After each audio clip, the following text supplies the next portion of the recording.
Alhamdulillahirrahmanirrahim, segala puja dan puji syukur mari kita panjatkan kehadirat Ilahi Rabbi yang mana telah memberikan kita nikmat iman, Islam, kesehatan sehingga kita bisa berkumpul kembali di dalam ruangan ini dalam rangka pengibasan materi guru penggerak yang harus disampaikan kepada Bapak Ibu guru yang hadir di ruangan hari ini. Sholawat serta salam semoga tercurah limpahkan kepada junjungan Nabi besar kita Nabi Muhammad SAW. Tidak terlalu siang, acara hari ini akan dibuka oleh Bapak Kepala Sekolah kita yaitu Bapak Arif Saifuddin. Kepadanya dipersilakan. Baik, terima kasih. Bismillahirrahmanirrahim. Assalamualaikum warahmatullahi wabarakatuh. Salam sejahtera bagi kita semua. Yang saya hormati Bapak Ibu Wakil Kepala Sekolah, yang saya hormati Bapak Ibu staf pendidik SMP Kemanabayan Kari. Pertama-tama mari kita panjatkan puji dan syukur kehadirat Allah Subhanahu wa taala, berkat rahmat dan karunia-Nya alhamdulillah kita hari ini masih diberikan kesempatan, diberikan nikmat silaturahim dan nikmat dapat melaksanakan kegiatan yang salah satunya mungkin kegiatan thalabul ilmi, yang berbagi ilmu, kita berkegiatan mencari ilmu, ya, yang mudah-mudahan ini dapat bermanfaat bagi kita semua. Tidak lupa salawat beserta salam semoga selalu tercurah kepada junjungan kita Nabi besar Nabi Muhammad SAW, kepada keluarganya, kepada sahabatnya, dan mudah-mudahan syafaatnya sampai kepada kita di hari akhir nanti. Bapak dan Ibu, pada hari ini rekan kita Ibu Aing Herlina MPD akan melaksanakan salah satu tugas dalam kegiatannya, yaitu melaksanakan kegiatan calon penggerak. Mudah-mudahan Bu ini bisa melaksanakan semua tugas dengan baik, lancar, dan bisa menyelesaikan proses calon penggeraknya dan benar-benar dinobatkan nanti sebagai salah seorang guru penggerak.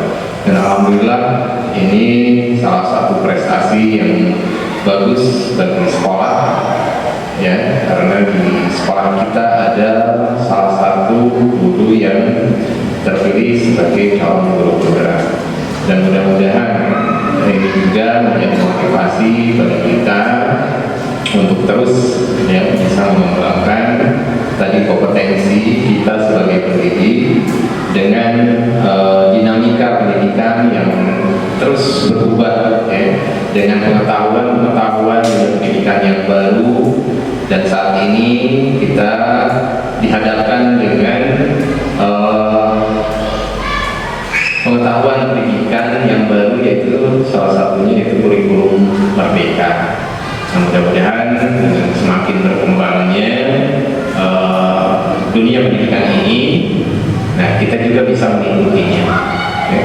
Berbagai macam pengetahuan baru kita pelajari dan lakukan inovasi-inovasinya, ya, tadi di kelas, ya, di lingkungan sekolah.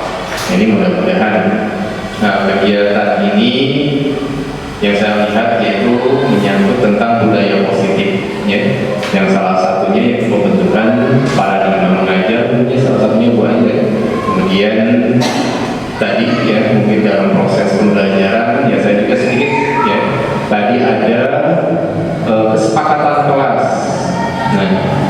juga memahami ini dari bacaan yang saya peroleh dari tadi materi-materi calon guru penggerak.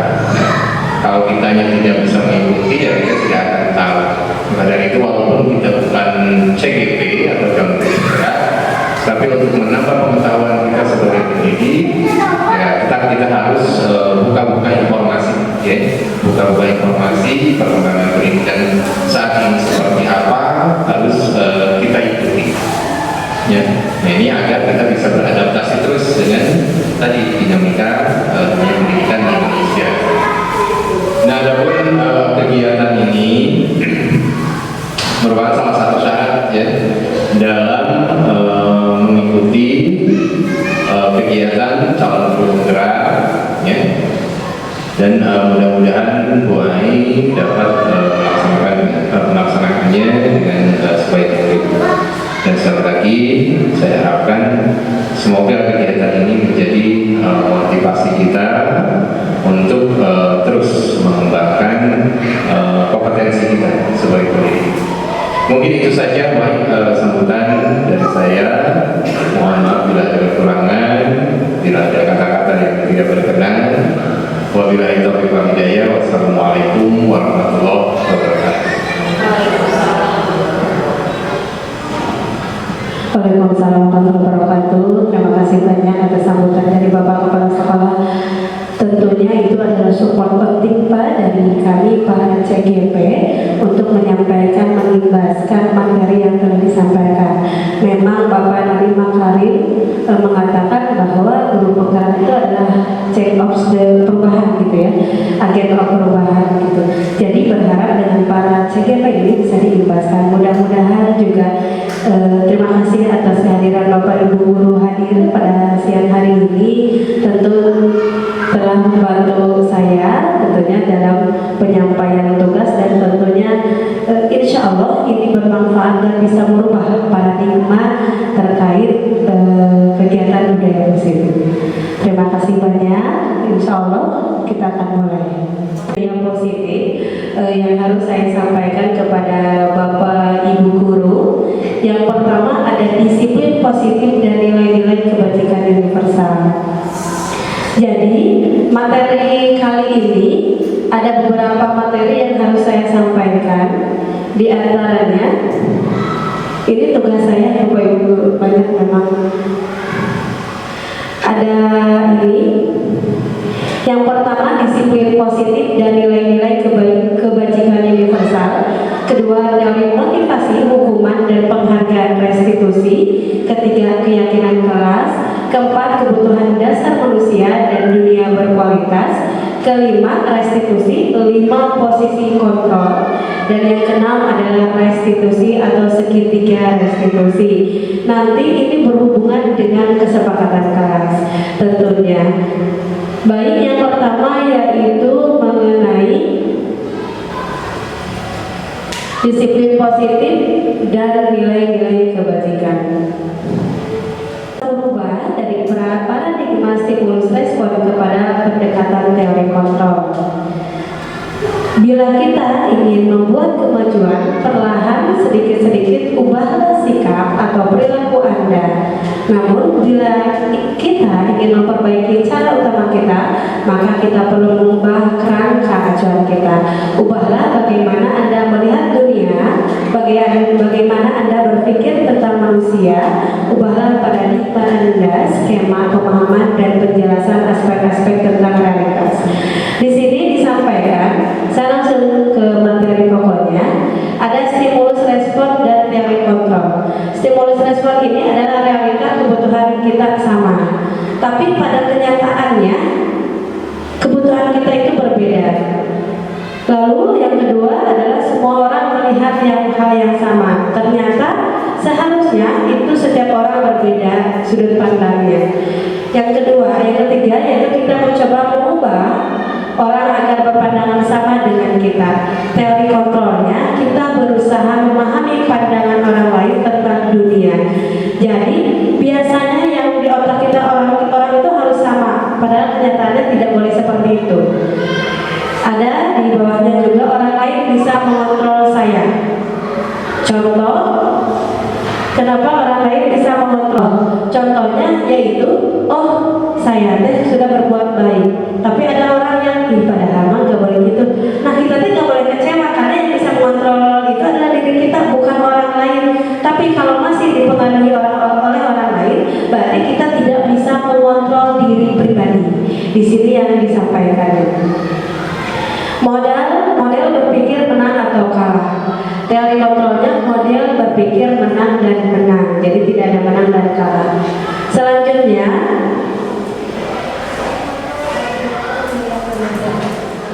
yang pertama, ilusi guru mengontrol murid. Pada dasarnya kita tidak dapat memaksa murid untuk berbuat sesuatu jikalau murid tersebut memilih untuk tidak melakukannya. Walaupun tampaknya guru sedang mengontrol perilaku murid. Hal demikian terjadi karena murid sedang mengizinkan dirinya terkontrol. Saat itu, bentuk kontrol guru menjadi kebutuhan dasar yang dipilih murid tersebut. Teori kontrol menyatakan bahwa semua perilaku memiliki tujuan, bahkan terhadap perilaku yang tidak disukai. Lalu yang kedua, ada ilusi bahwa semua penguatan positif efektif dan bermanfaat. Penguatan positif atau bujukan adalah bentuk-bentuk kontrol. Segala usaha untuk mempengaruhi murid agar mengulangi suatu perilaku tertentu adalah suatu usaha untuk mengontrol murid tersebut dalam jangka waktu tertentu. Kemungkinan murid tersebut akan menyadarinya dan mencoba untuk menolak bujukan kita, atau bisa jadi murid tersebut tergantung pada pendapat sang guru untuk berusaha. Lalu ketiga, ada ilusi bahwa kritik dan membuat orang merasa bersalah dapat menguatkan karakter. Terlihat? Nah, ilusi bahwa kritik dan membuat orang merasa bersalah dapat menguatkan karakter. Contohnya gini, Bapak Ibu ya. Ada anak terlambat sekolah, lalu sama kita dikirihin. Nah, kamu gak kasihan sama orang tua yang telah membiayainya? Seharusnya kamu itu harus bisa tepat waktu. Itu bukan menyuruh anak untuk sadar, tapi seolah-olah anak merasa bersalah. Itu salah. Seharusnya tidak boleh seperti itu. Lalu selanjutnya, ilusi bahwa orang dewasa memiliki hak untuk memaksa. Contoh, anak itu terlambat sekolah, sama kita dipaksa tanpa tahu. Bukti untuk tanggung jawabnya ke diri pribadinya tidak ada. Jadi harus disampaikan kepada sang anak tersebut tanggung jawabnya, seperti itu. Bahwa intinya sih jangan memaksa, tapi disampaikan informasi yang membuat anak sadar, seperti itu. Jadi budaya positif di sini yang akan disampaikan yaitu bagaimana merubah paradigma yang telah lalu ternyata salah, seperti itu. Selanjutnya,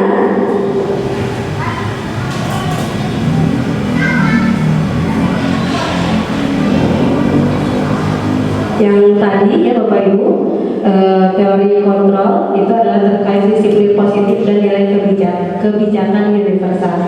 Lalu yang kedua, kita akan teori motivasi, hukuman dan penghargaan restitusi. Diana Gosen dalam bukunya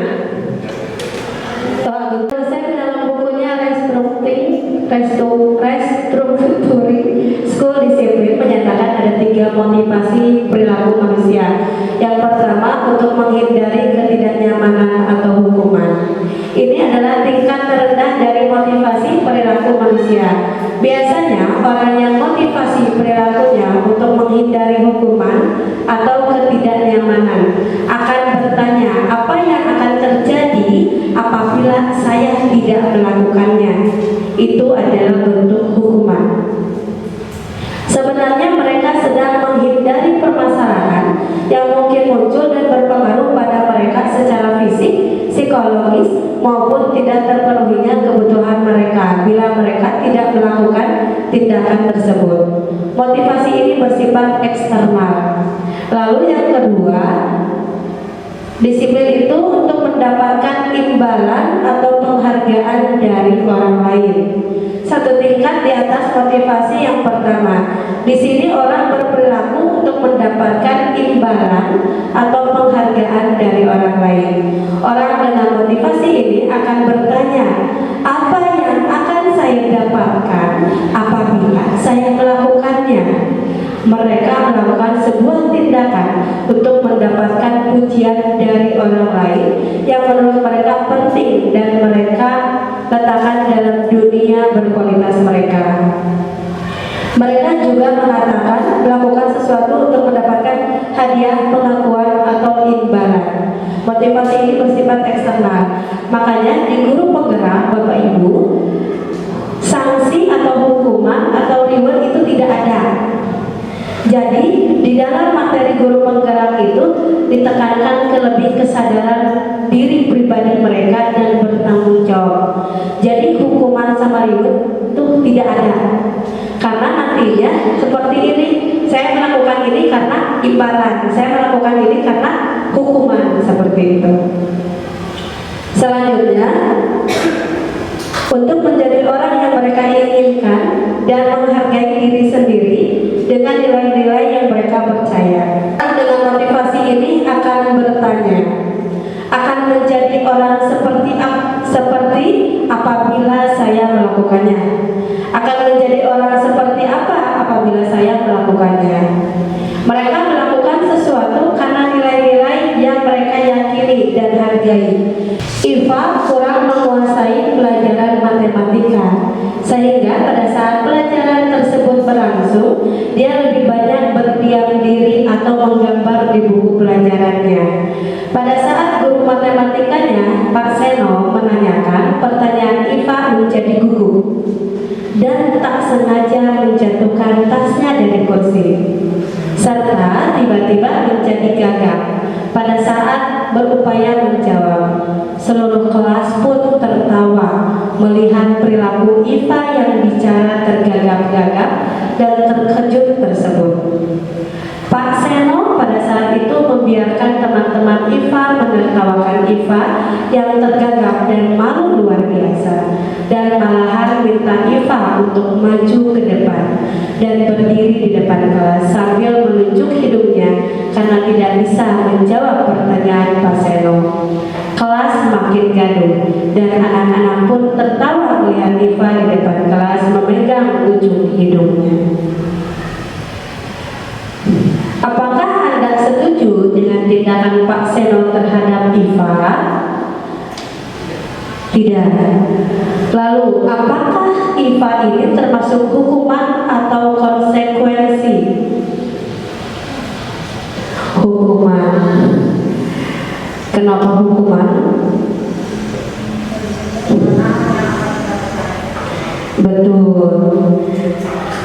Betul, yang dilaksanakan Pak Seno itu salah besar. Ini adalah baik.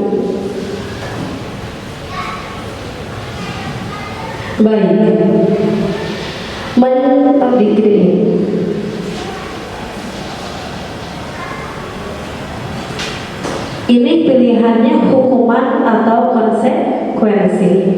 Mencatat 100 kali di dalam buku kalimat, saya tidak akan terlambat lagi karena terlambat ke sekolah. Maksudnya konsekuensi apa hukuman? Konsekuensi apa hukuman, Bapak Ibu? Hukuman, betul. Sanksi, konsekuensi. Oh, salah. Nah, kedua, kelihatan ada. Kedua, lari mengelilingi lapangan basket 2 kali karena terlambat hadir di sekolah. Ini hukuman ya. Kalau yang tadi konsekuensi. Siap. Selanjutnya, membersihkan coretan yang dibuatnya di meja tulis. Siap.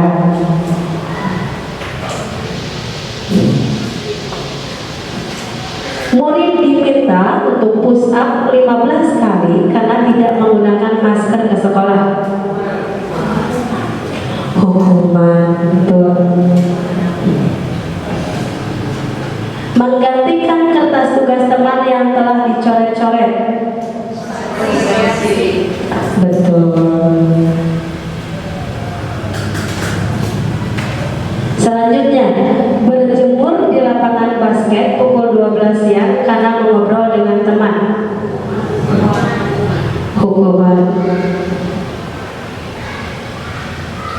Murid diminta bertelanjang kaki sepanjang hari karena tidak menggunakan sepatu warna hitam sesuai peraturan sekolah.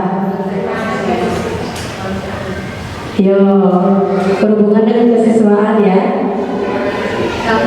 Sanksi, coba cek hukuman.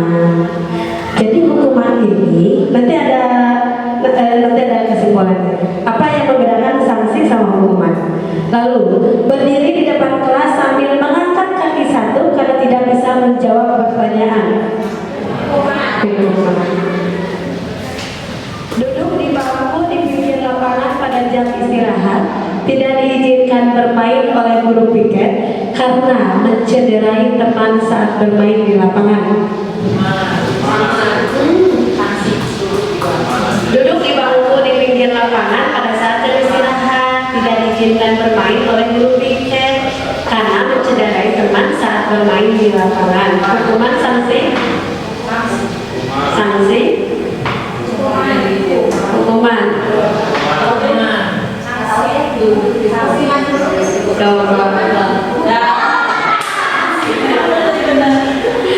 Selanjutnya, terlambat hadir di pembelajaran daring 15 menit dan diminta untuk tinggal 15 menit sesudah kelas usai untuk membahas ketertinggalan pembelajaran. Betul. Masih galau ya, nanti ada ininya, ada kesimpulannya. Lari mengelilingi lapangan basket 2 kali karena terlambat 10 menit untuk pelajaran BCOK.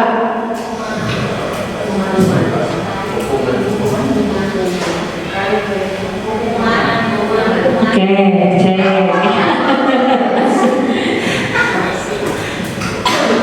Membersihkan tumpahan air di meja tulis karena tersenggol pada saat belajar.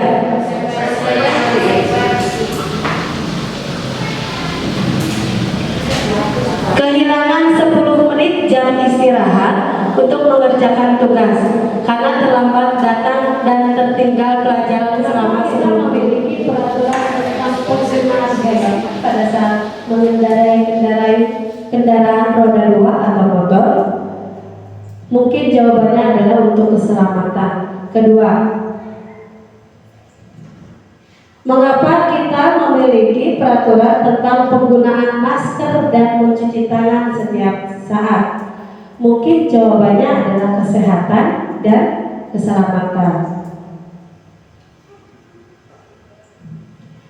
Nilai-nilai keselamatan atau kesehatan inilah yang kita sebut sebagai suatu keyakinan, yaitu nilai-nilai kebajikan universal yang disepakati secara tersirat dan tersurat, nyambungnya dengan kesepakatan kelas. Lepas dari latar belakang suku, negara, bahasa maupun agama, seperti yang sudah disampaikan sebelumnya pada pembelajaran 2.1 tentang nilai-nilai kebajikan, bahwa menekankan pada keyakinan seseorang akan lebih memotivasi seseorang dari dalam. Jadi sambung dengan tadi yang dikatakan Bapak bahwa kesepakatan kelas ini itu adalah munculnya dari internal. Seperti itu Bapak Ibu.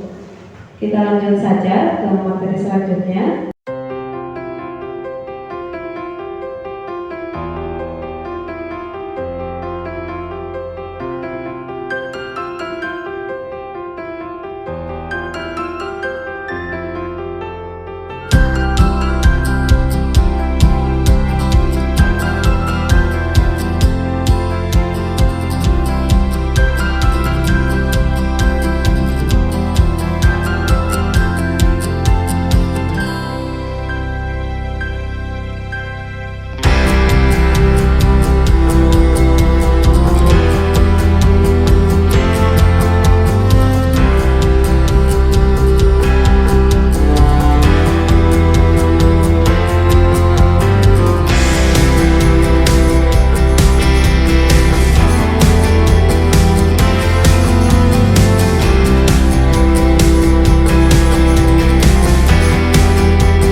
Ini langsung ya Bapak Ibu kita dengarkan saja.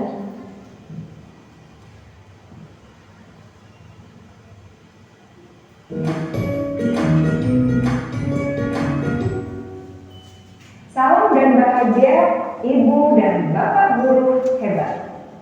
Untuk membangun budaya sekolah yang positif dengan lingkungan yang aman dan mendukung murid untuk menjadi pribadi yang berdaya, seimbang, dan bahagia, salah satu upaya yang dapat dilakukan oleh guru adalah memahami kebutuhan dasar yang mendasari perilaku murid. Pada video kali ini, kita akan membahas tentang 5 kebutuhan dasar manusia.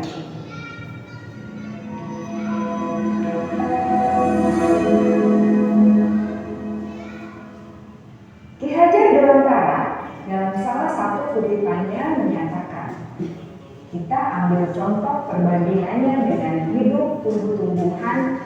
Seorang petani dalam hakikatnya sama kewajibannya dengan seorang pendidik yang menanam padi misalnya.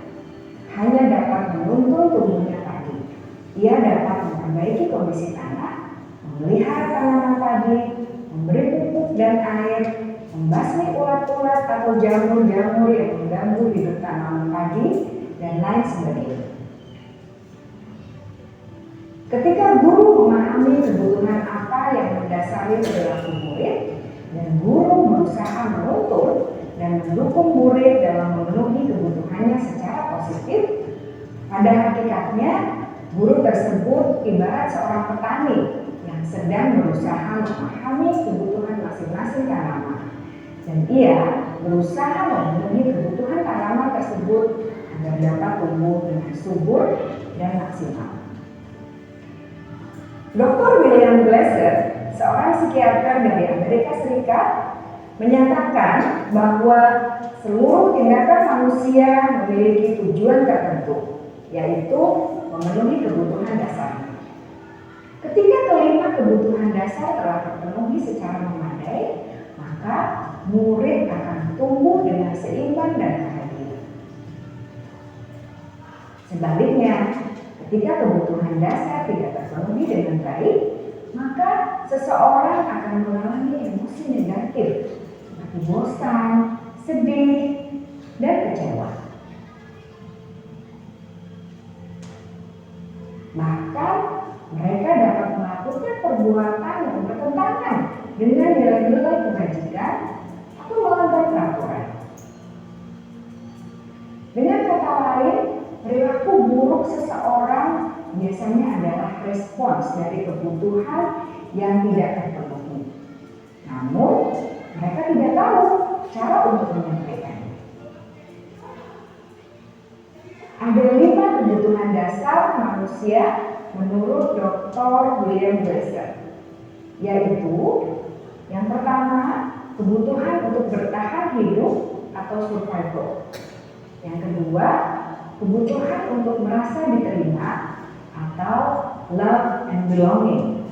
Yang ketiga, kebutuhan akan kebebasan atau freedom. Yang keempat, kebutuhan akan kesenangan atau fun. Dan yang kelima, kebutuhan akan penguasaan atau power. Kebutuhan dasar yang pertama adalah kebutuhan yang bersifat fisiologis untuk bertahan hidup atau survival. Misalnya, kesehatan, rumah, dan makanan. Kebutuhan biologis sebagai bagian dari proses reproduksi termasuk kebutuhan untuk tetap bertahan hidup. Kebutuhan untuk merasa aman juga termasuk dalam kebutuhan ini.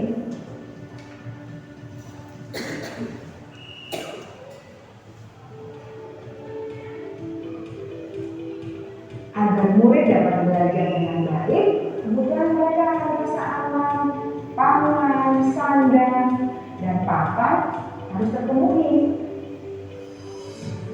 Bagaimana mungkin mereka dapat belajar dengan baik bila mereka datang ke sekolah sekolah dengan perut yang lapar atau bila rumah mereka kebanjiran.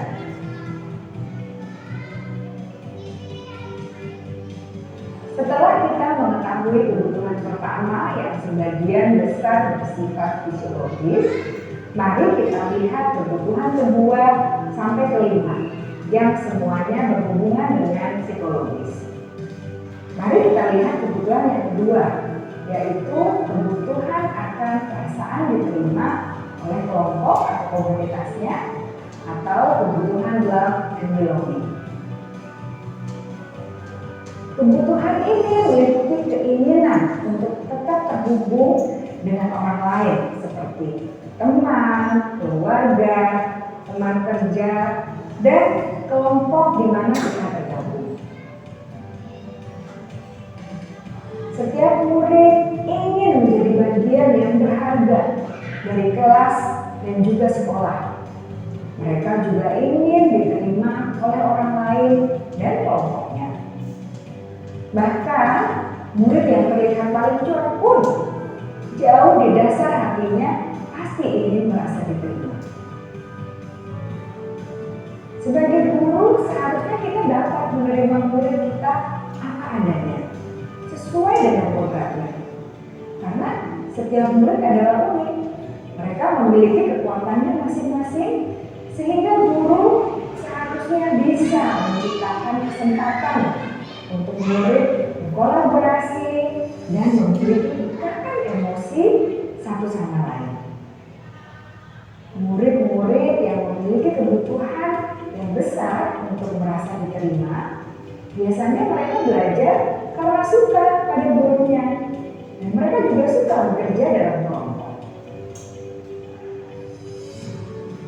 Kebutuhan yang ketiga adalah kebutuhan akan kebebasan atau kebutuhan membuat pilihan. Murid harus diberi kesempatan untuk membuat pilihan dan bertanggung jawab atas pilihan yang mereka telah ambil. Memberi mereka kebebasan bukan berarti membiarkan mereka melakukan apa saja yang mereka mau, melainkan lebih memberi mereka kesempatan untuk membuat pilihan, menyuarakan pendapat mereka dengan percaya diri, dan memberi mereka kesempatan untuk mencoba hal-hal yang baru.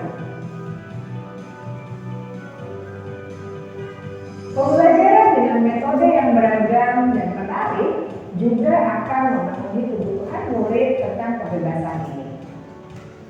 Pembelajaran berdiferensiasi, di mana guru menyediakan beberapa jenis tugas yang bisa dipilih oleh murid sesuai minat mereka, sangat baik untuk mengembangkan murid menjadi lebih mandiri dan memiliki motivasi internal. Karena kebutuhan akan kebebasan pada dasarnya adalah kebutuhan untuk mandiri, memiliki otonomi, memiliki pilihan, dan mampu mengendalikan arah hidupnya sendiri.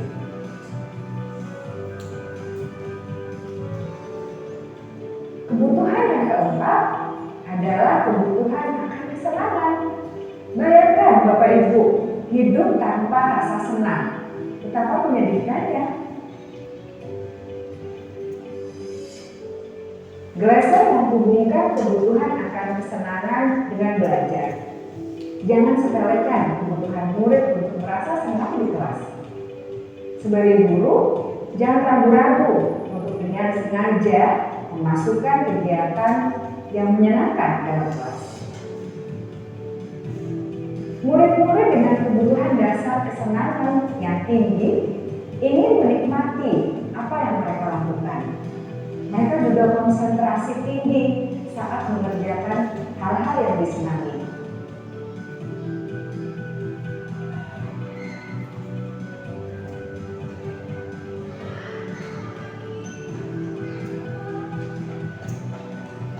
Kebutuhan yang kelima adalah kebutuhan akan penguasaan. Setiap murid memiliki kebutuhan untuk merasa kompeten, menjadi terampil, diakui pencapaian dan keterampilannya, didengarkan, bisa membuat dampak dan pengaruh, dan memiliki rasa harga diri. Mereka sebaiknya diberi kesempatan untuk membuat keputusan tentang hal-hal yang penting dalam hidupnya dan tidak merasa dikontrol oleh sistem sekolah. Pada murid yang telah menginjak usia remaja, seringkali mereka merasa tidak memegang kendali atas kehidupannya sendiri, karena guru kerap kali berpengaruh dalam mengambil keputusan. Murid-murid yang memiliki kebutuhan dasar akan penguasaan yang tinggi biasanya selalu ingin menjadi pemimpin. Mereka juga suka mengamati sebelum mencoba hal-hal yang baru. Mereka juga perfeksionis dan merasa kecewa bila melakukan kesalahan.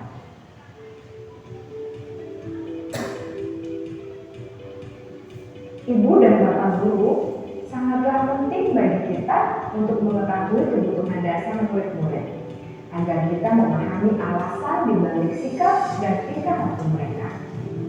Bila murid berperilaku buruk atau melanggar peraturan sehingga tindakannya tidak sesuai dengan nilai-nilai kebajikan, maka guru harus mencari tahu alasan yang mendasari tindakan tersebut dan kebutuhan apa yang belum terpenuhi.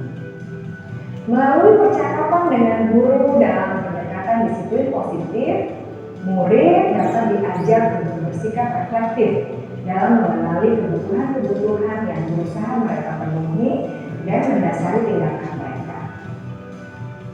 Jika guru mengabaikan perilaku buruk murid-murid, maka perilaku tersebut akan berpengaruh pada suasana kelas yang kurang kondusif dan akan berpengaruh pada tujuan dari pendidikan itu sendiri.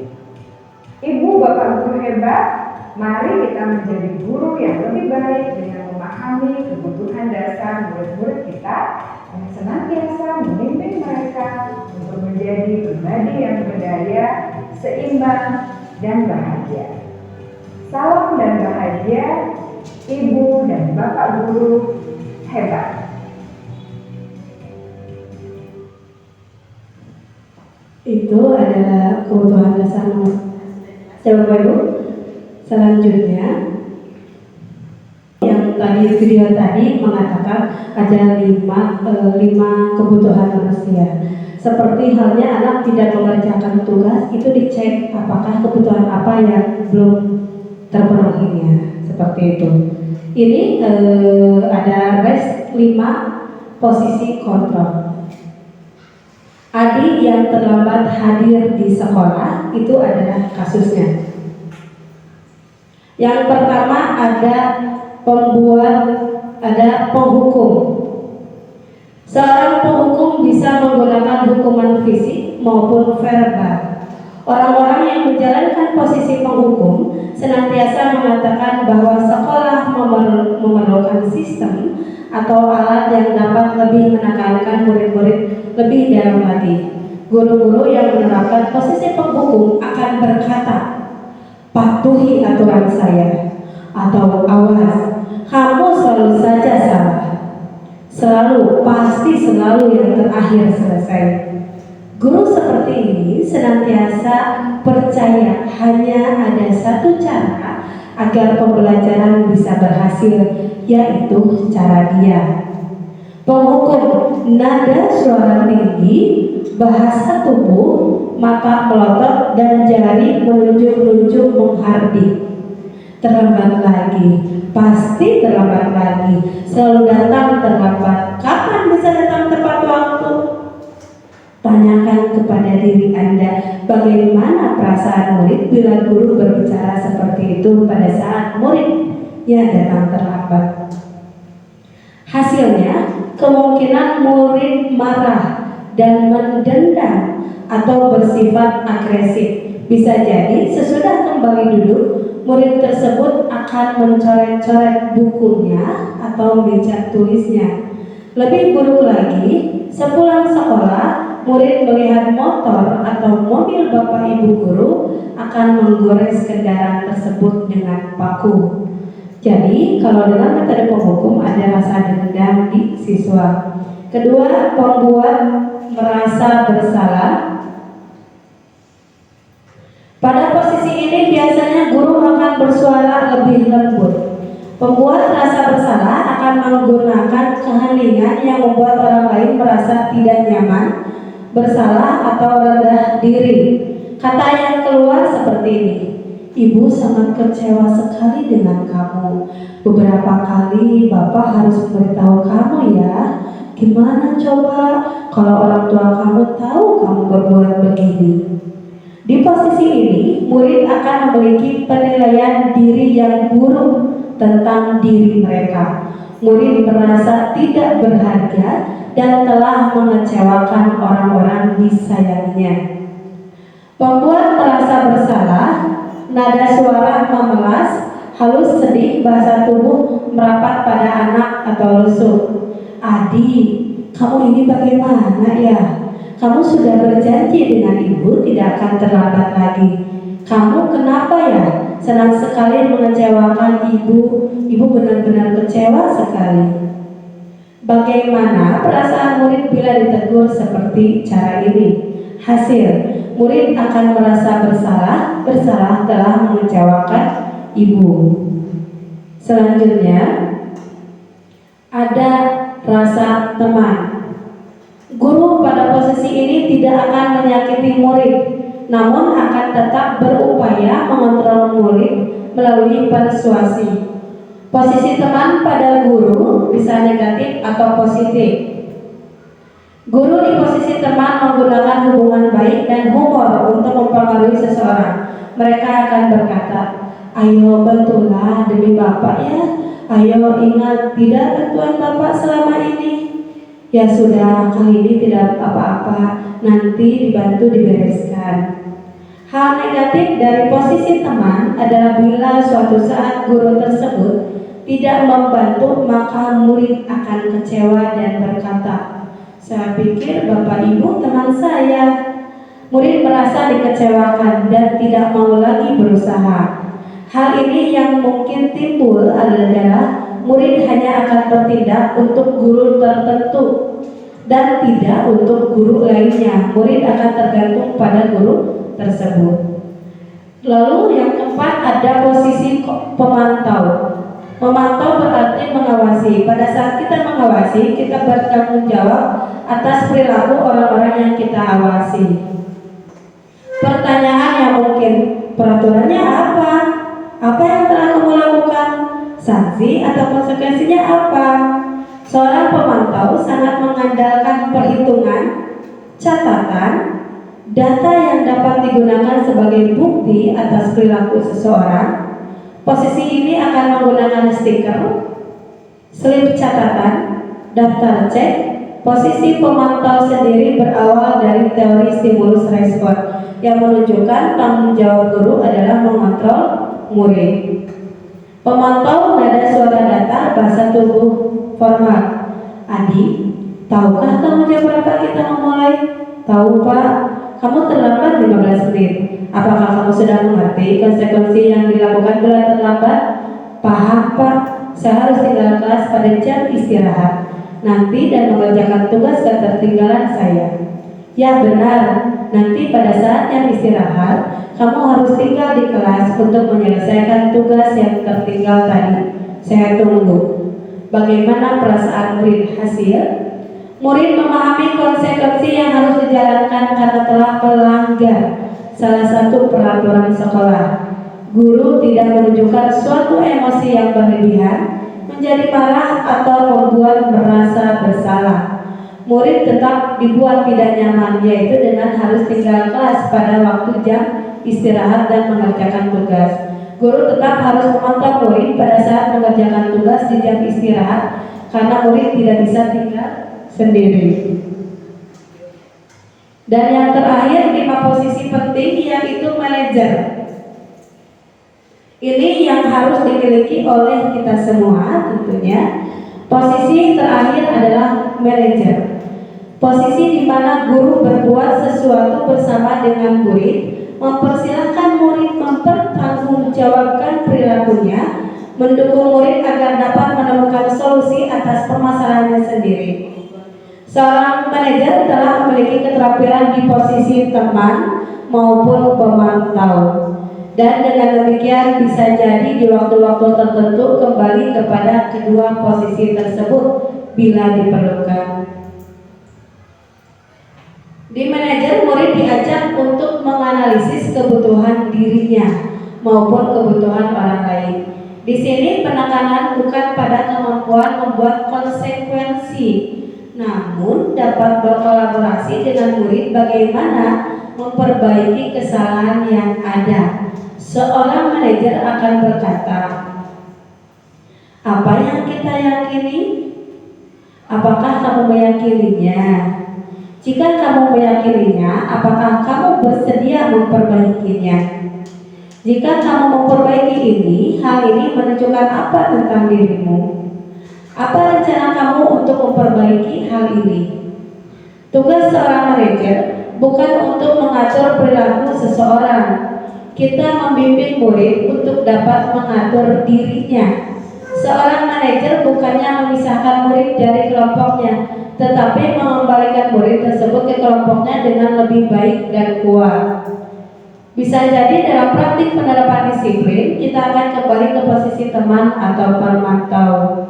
Di sini nada manajer, nada suara tulus, bahasa tubuh tidak kaku, mendekat ke murid. Guru, Adi, apakah kamu mengetahui jam berapa sekolah dimulai? Tahu Pak, jam 7. Ya, jadi kamu terlambat. Kira-kira bagaimana kamu akan memperbaiki masalah ini? Saya bisa menanyakan teman saya Pak untuk mengejar tugas yang tertinggal. Baik, itu bisa dilakukan. Apakah besok akan ada masalah untuk kamu agar bisa hadir tepat waktu ke sekolah? Tidak Pak, saya bisa hadir tepat waktu. Baik, saya hargai usahamu untuk memperbaiki diri. Bagaimana perasaan murid jika diperlakukan seperti itu? Pada posisi manajer, suara guru sebaiknya tulus, tidak perlu marah, tidak perlu meninggikan suara, apalagi menunjuk-nunjuk jari ke murid, berkaca pinggang, atau bersikap seolah-olah menyesal, tampak sedih sekali akan perbuatan murid, atau bersenda gurau menempatkan diri sebagai apabila kita sedang marah, kan? Ya, saya bisa lebih proaktif, mulai dengan diri sendiri. Saya bisa jadi lebih sabar, mengambil waktu juga untuk berpikir mau apa selanjutnya. Kira-kira kamu bersedia memperbaiki masalah ini tidak? Sedia Pak. Kalau kamu memperbaiki masalah ini, kamu akan menjadi orang seperti apa? Saya akan menjadi orang yang bertanggung jawab kali ya Pak. Dan senantiasa proaktif. Iya, menurut kamu bagaimana rasanya menjadi orang seperti itu? Ya nyaman lah, bangga bisa bersabar dan menahan diri. Baiklah kalau begitu. Yuk kita pikirkan bagaimana memperbaiki masalah ini.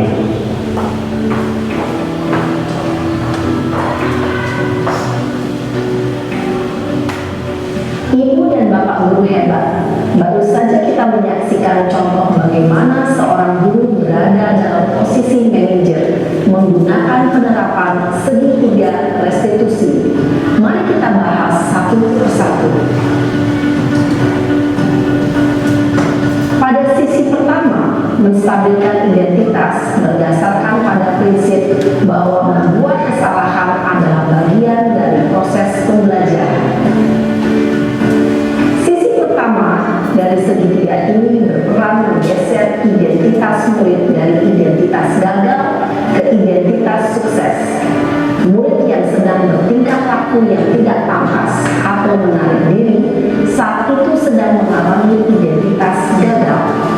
Bila kita mengkritiknya, maka posisinya tidak akan berubah.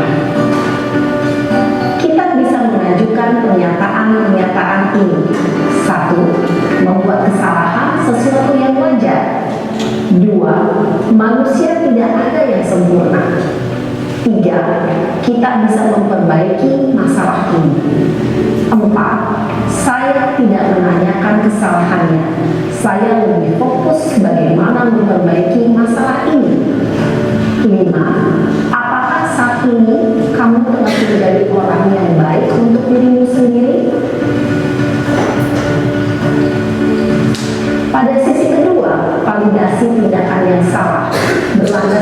pada prinsip bahwa setiap perilaku berupaya memenuhi suatu kebutuhan tertentu.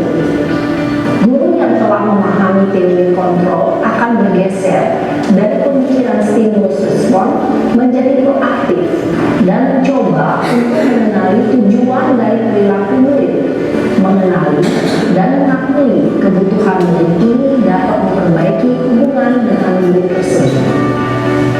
Pernyataan atau pertanyaan bisa disampaikan dengan nada suara tidak menghakimi atau memojokkan, sehingga dapat mengembalikan murid pada posisi positif. 1. Kamu bisa saja bertindak lebih gegabah lagi dari ini. 2. Kamu bukan melakukannya tanpa suatu alasan tertentu. 3. Kamu melakukannya karena mempertahankan sesuatu yang penting bagimu. 4. Mungkin kamu bisa mempelajari suatu perilaku baru yang lebih efektif. Bersediakah kamu mempelajarinya? Selanjutnya, kita akan simak sisi terakhir, yaitu menanyakan keyakinan.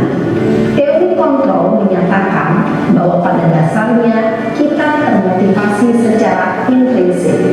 Pada saat perilaku yang salah telah divalidasi dan identitas sukses telah stabil, maka murid telah siap menaikkan keyakinan-keyakinannya dengan tindakannya yang salah dan pemikirannya telah bergeser ingin menjadi orang yang dituju. Pertanyaan-pertanyaan ini dapat menaikkan keyakinan-keyakinan yang dianut murid. 1. Sebagai keluarga atau kelas, apa yang kita yakini? 2. Nilai-nilai apa yang telah kita sepakati? 3. Seperti apa gambaran sebuah kelas yang ideal bagi kami? 4. Kamu ingin menjadi orang seperti apa?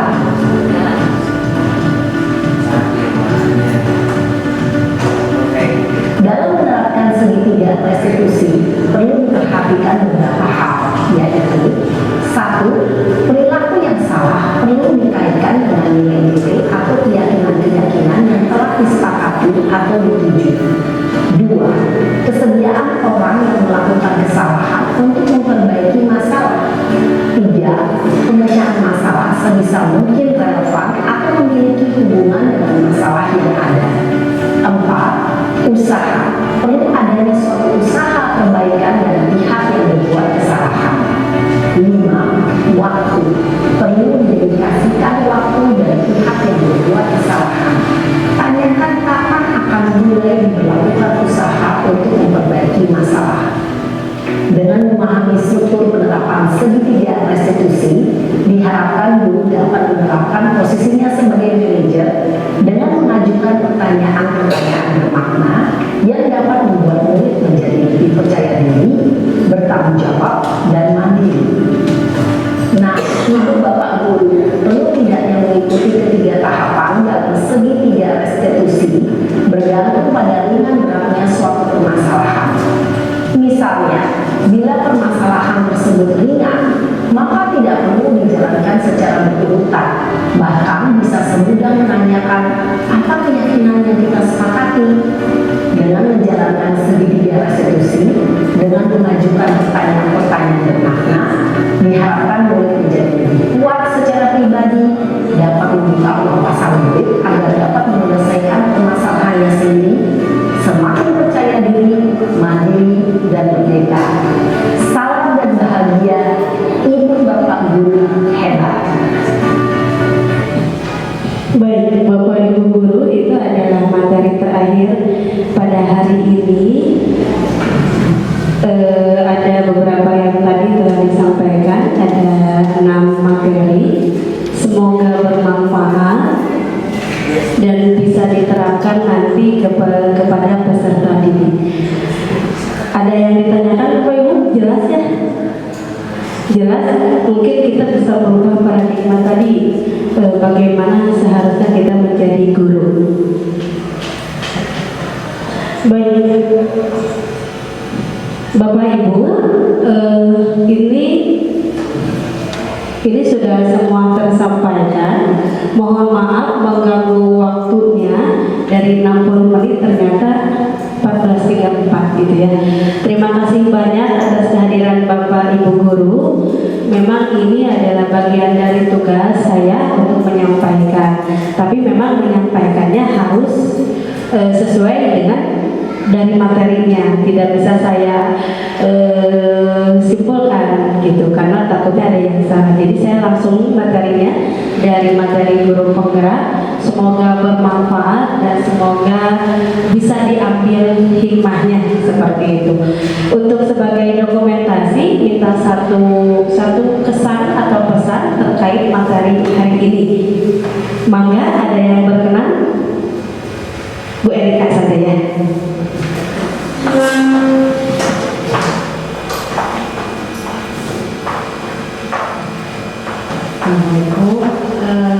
Terima kasih atas kesempatan yang diberikan dan untuk materi yang diberikan oleh guru penggerak ini menurut saya sangat menarik, sangat menjadi masukan bagi kita dan satu hal yang saya lihat ini akan meningkatkan kualitas dari sekolah Menara Bayangkari. Mudah-mudahan kita semua bisa menerapkannya pada siswa-siswi. Terima kasih, itu saja. Terima kasih, itu saja, Ibu Ai. Siap. Terima kasih banyak kepada Bu Erika. Baik Bapak Ibu, pesan kesan selanjutnya yaitu baik oleh Pak Siap. Maka Pak Siap ke depan.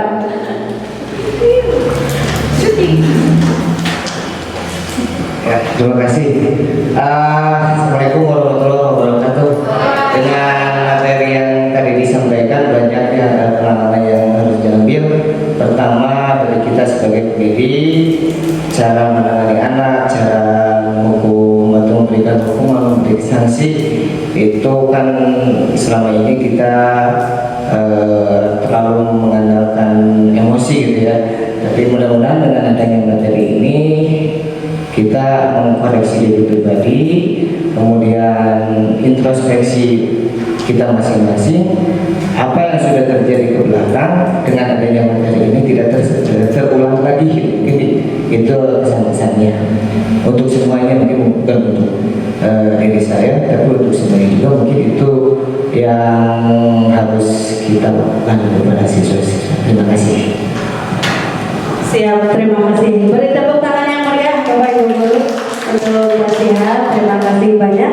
Baik Bapak Ibu Guru, pembahasan terkait materi budaya positif telah saya sampaikan. Sekali lagi saya mengucapkan beribu-ribu terima kasih banyak kepada Bapak Ibu Guru yang hadir pada siang hari ini.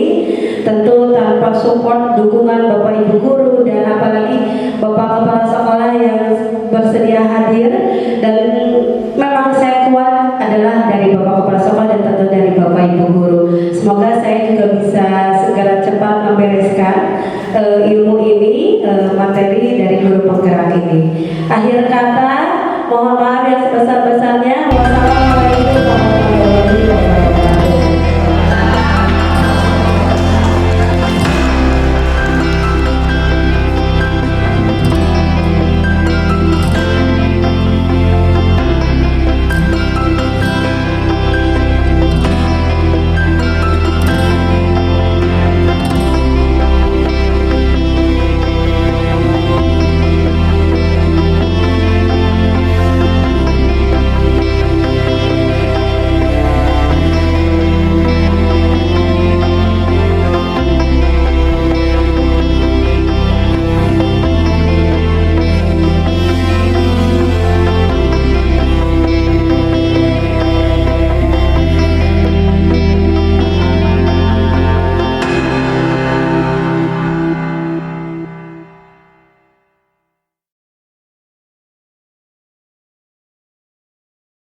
Wassalamualaikum warahmatullahi wabarakatuh.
Dari 3 itu, Ibu bisa menyimpulkan bahwa kalian sudah paham akan aturan kelas, betul nggak? Ada peraturan, ada konsekuensi yang harus ditempuh. Baik, selanjutnya memegang bermain handphone, konsekuensi handphone disimpan di dalam tas. Lalu boleh mendengarkan musik saat belajar, tapi jangan terlalu berisik.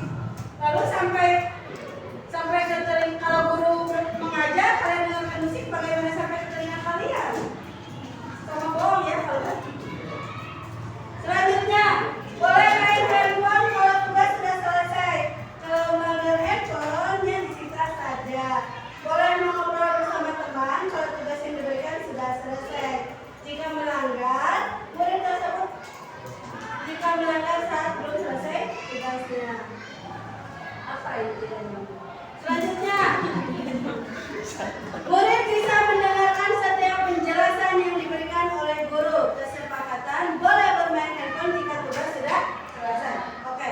Lalu jika murid terlambat ke sekolah, konsekuensi murid tidak bisa mengikuti pelajaran. Selanjutnya, buang sampah pada tempatnya, konsekuensinya piket selama 3 hari. Dilarang teriak-teriak biar jelas. Menjaga kebersihan kelas, boleh mendengar lagu saat sedang mengerjakan tugas dengan suara volume yang sedang.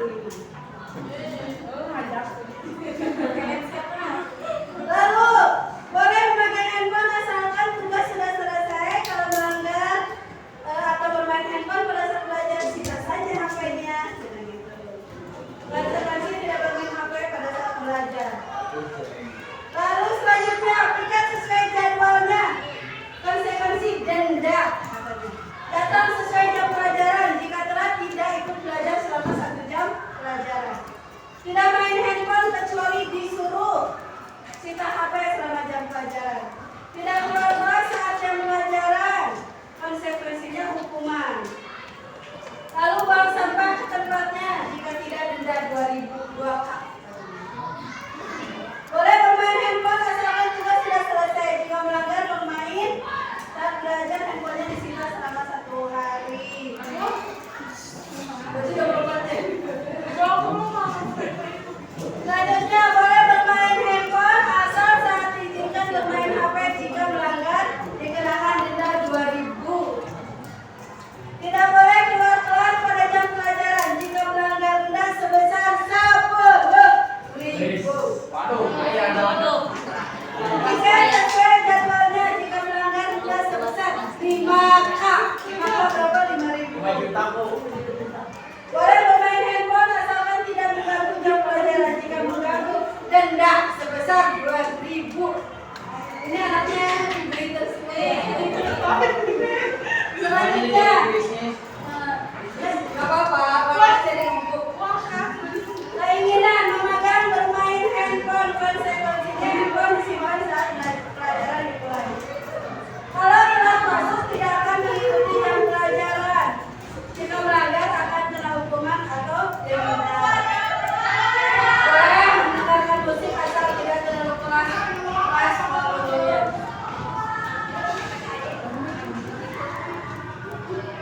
Selanjutnya, jika telat masuk sekolah, maka tidak boleh mengikuti pelajaran pertama. Jika melanggar, maka kena denda. Tidak makan di kelas ketika guru sedang mengajar. Menyetel musik ketika belajar boleh asal tidak pergi kelas. Tidak membuang sampah sembarangan. Jika melanggar, maka terkena denda.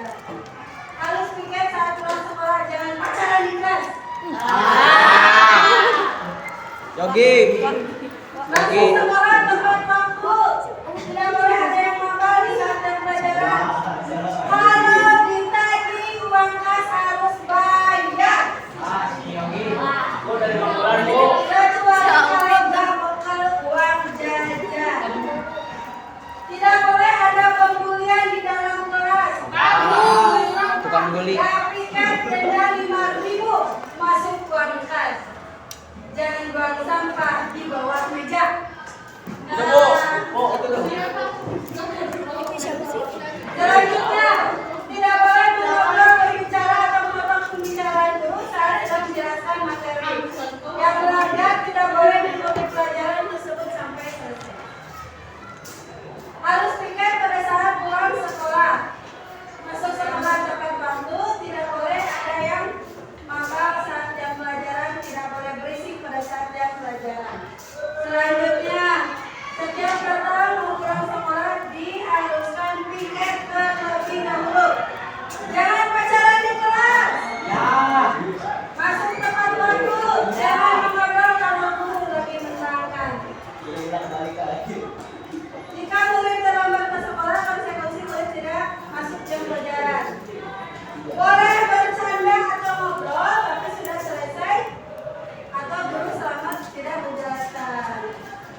Lalu kedua, dilarang pacaran. Ini Bu. Kalau Itu depan. tidak mungkin teman-teman kalian menulis seperti itu. Kalau tidak kejadian kalian pacaran di kelas. Artinya kalian itu sudah mengganggu teman yang lain. Kalau tidak mengganggu kan tidak akan ditulis seperti itu. Selanjutnya, piket kelas harus berjalan. Kalau tidak, tadi denda 5.000. Bu. Yuk dong kayak. Ya. Lalu tadi boleh mendengarkan musik. Kalau mendengarkan musik, pertama kalian tidak fokus tadi, tapi telinganya fokus ke musik tersebut. Jadi itu nanti saja kalau sudah beres pelajaran atau tidak ada kegiatan apa. Paham ya? Baik, sepakat? Sepakat tidak? Tidak. Apa yang tidak sepakat? Denda. Hah? Kata-kata aku tidak yang mana? Ayo lo yang mana? Yang piket? Denda? Yang mana sih? Tadi tidak sepakat. Belum sepakat kok. Kan yang nulis kalian. Ya. Ibu hanya menjembatani mana yang kita simpulkan. Tadi kesimpulannya adalah kalau kelas tidak masuk satu jam pelajaran, lalu dilarang pacaran, lalu tidak boleh berisik, lalu apalagi handphone disimpan di Tas. Lalu kalau tidak piket berarti denda 5.000. Bu. Sepakat tidak? Sepakat. Jelas? Jelas. Nah, nanti karena kan yang buat kalian, yang diikutin sama kalian, jadi kalian juga yang harus menerapkan. Nanti kalian juga bisa sadar diri, oh aku mah tidak piket berarti 5.000. Paham ya? Jelas? Jelas. Ada yang tanyakan? Tidak. Oke. Terima kasih banyak telah bekerja sama pada hari ini. Semoga kesepakatan kelas ini bisa kita terapkan di kelas kita. Amin. Akhir kata, wassalamualaikum warahmatullahi wabarakatuh. Waalaikumsalam warahmatullahi wabarakatuh.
Ira tahu Iya, Ibu. hari ini jam berapa?